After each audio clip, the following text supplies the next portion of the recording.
I actually think it would be really funny if we had to go the entire manga and all of the characters could no longer hear each other. Like they all had to write notes to one another. We had to create these creative ways in order for them to communicate. Would have been hilarious, but also probably a pain in the ass to draw panel to panel to panel. So, you know, we got the ears back. Also, we got to see the cursed image of an elephant without ears, something that I never wanted to see in my life, but it looks kind of funny. I don't know. Fujimoto draws a good elephant. What can I say? It is also interesting to note how quickly it works once Chainsaw Man consumes something, consumes the ear devil, and immediately everybody loses their ears. So it works automatically as soon as it happens. But at the same time, once he regurgitates the ear, it seems like the problem is fixed because we see a very happy elephant at the end of the chapter there. Great way to end the chapter. Perfect Fujimoto humor right there.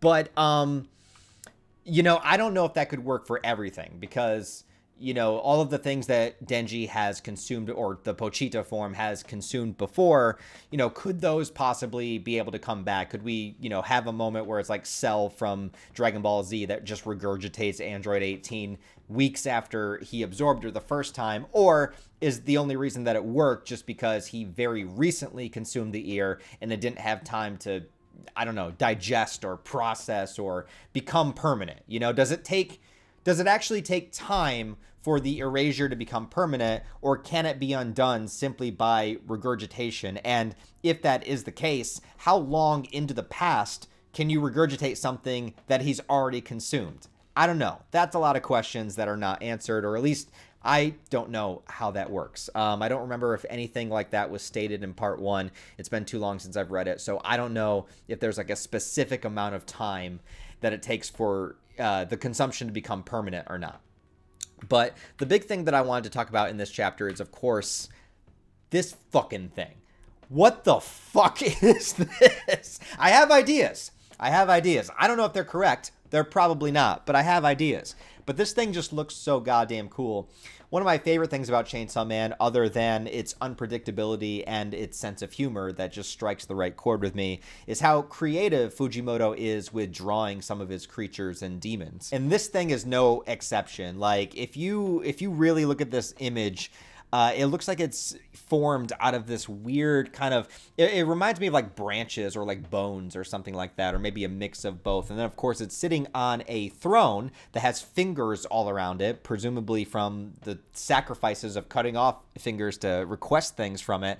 And then the throne is being perched up by, it looks like, two humans that have no arms past their elbows, naked, that are holding up this creature that's just kind of chilling. The creature itself also seems to have a face inside of a face that is splitting apart.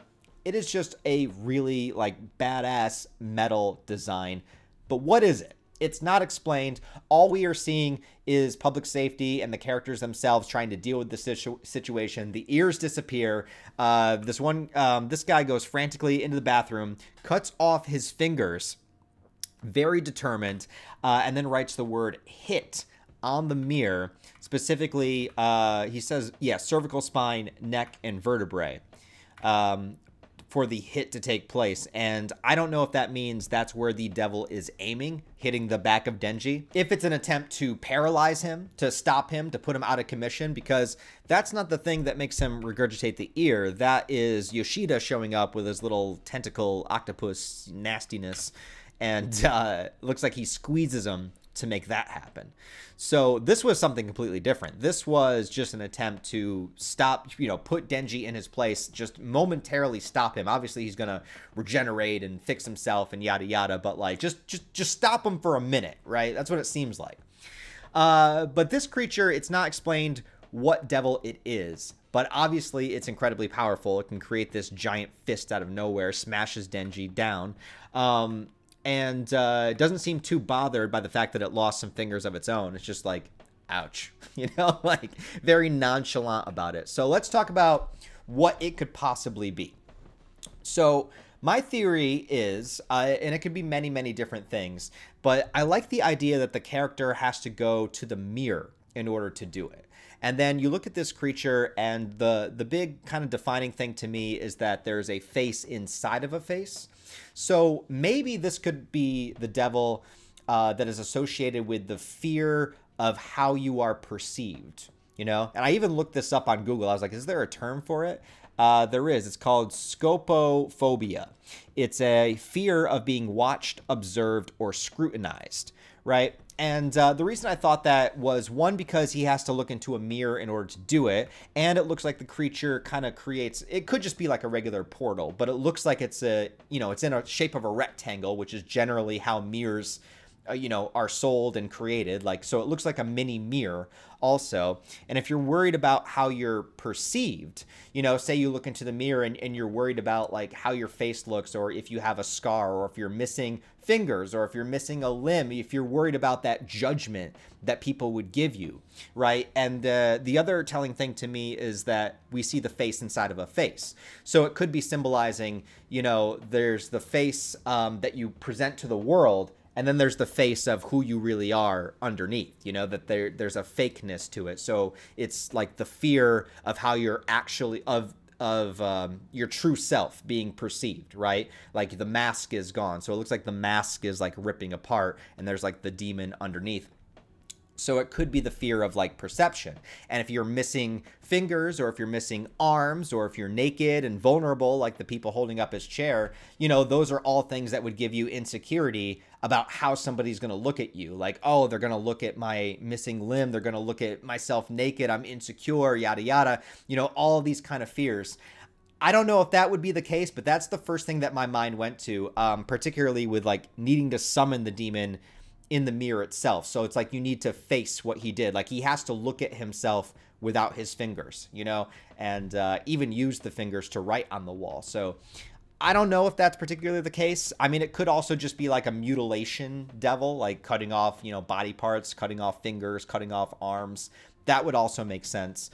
But the first thing my mind went to was like that fear of how you're perceived, you know, that fear of people seeing your true self, or seeing you vulnerable, or seeing you in a disparaging position, whatever. I forget what's the term. It's scopophobia, which I feel like most of us have to some degree or another. Like, how often do you know, you look at yourself in the mirror before you go outside, right? Before you go into public, you're like, oh, do I, you know, should I shave? You know, does my hair look okay? All that kind of stuff. And that's like on a small scale, but then on a bigger scale would be like, you know, say you're naked and you have no arms. I don't know. But that is just my theory so far. I mean, it could be many different things.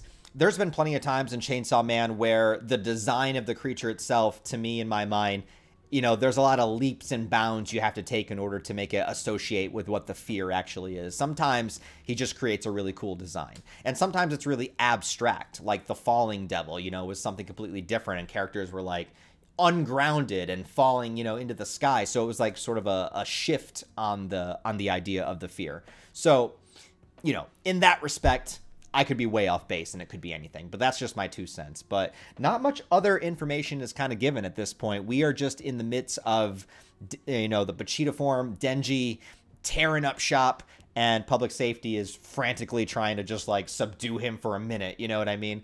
So that's what's going on right now. Yoshida showed up, so excited to see him kind of in the action once again, instead of just standing around in the background. I want to see him do some shit.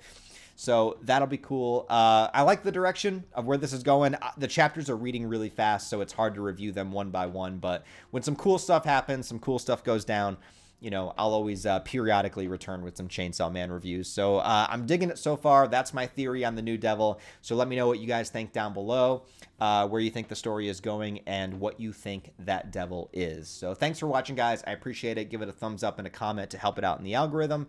Other than that, guys, I hope you have a wonderful rest of your day. I'll talk to you next time.